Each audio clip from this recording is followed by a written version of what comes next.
Iris. House. Visits. With women from the ages of 18 to 64.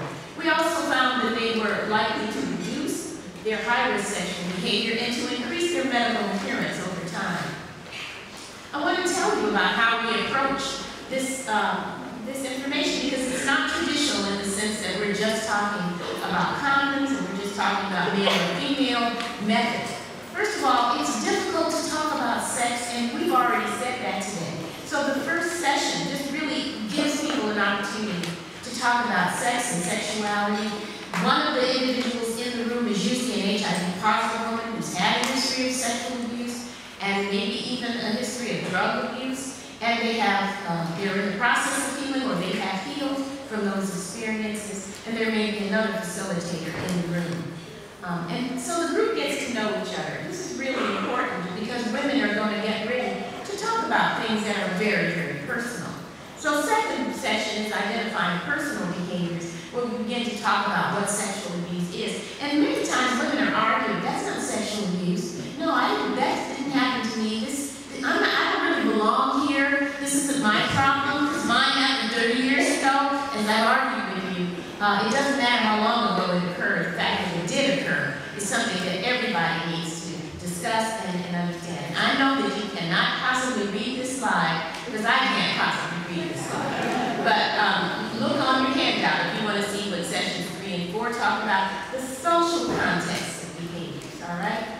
People need to learn to be aware of what it means to be a woman, what it means to be a woman of a particular ethnic group. In these groups, there were African American and Latino women. What did your mother tell you about sex? What did your church tell you about sex? These are pieces of information that are usually contradictory to the HIV message. But we need to recognize that this is information that we don't want to throw away. We want to be respectful to those institutions, and yet realize that we need to learn additional information that may be more relevant to our own survival. Okay?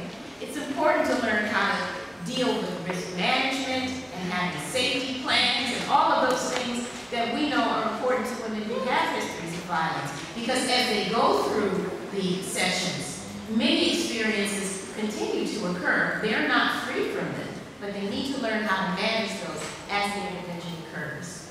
The first thing that we do in the intervention is to do breast self-exams. Now, why in the world would I do that today when many oncologists and obstetrician gynecologists have said that women don't need to learn to touch their breasts? Well, the reason I do it is because women do need to touch their breasts. And this is not a common, universal experience. Did you know that?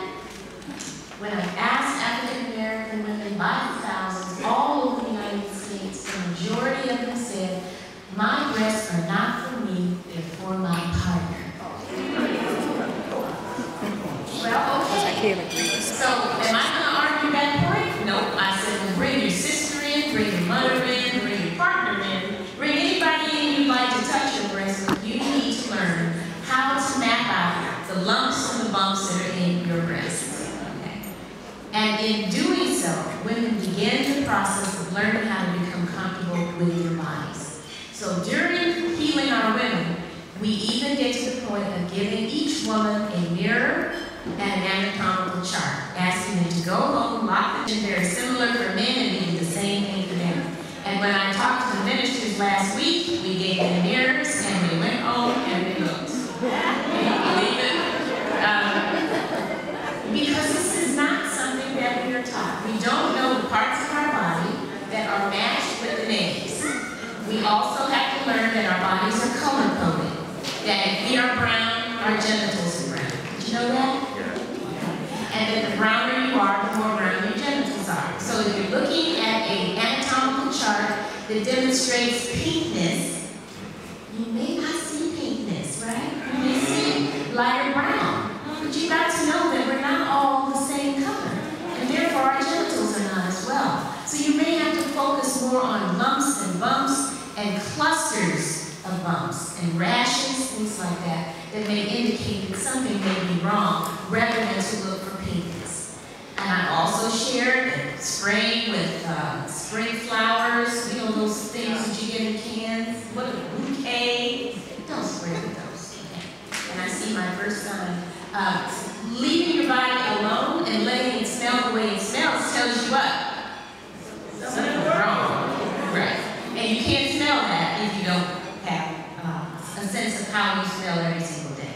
In some cultures, a woman's scent is the scent of her body. In fact, I think that was the name of a movie, The Scent of a Woman.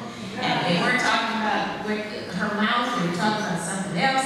That some people feel that's very erotic to have the natural aroma of your body, not all fixed up. Okay? I'm going to move on.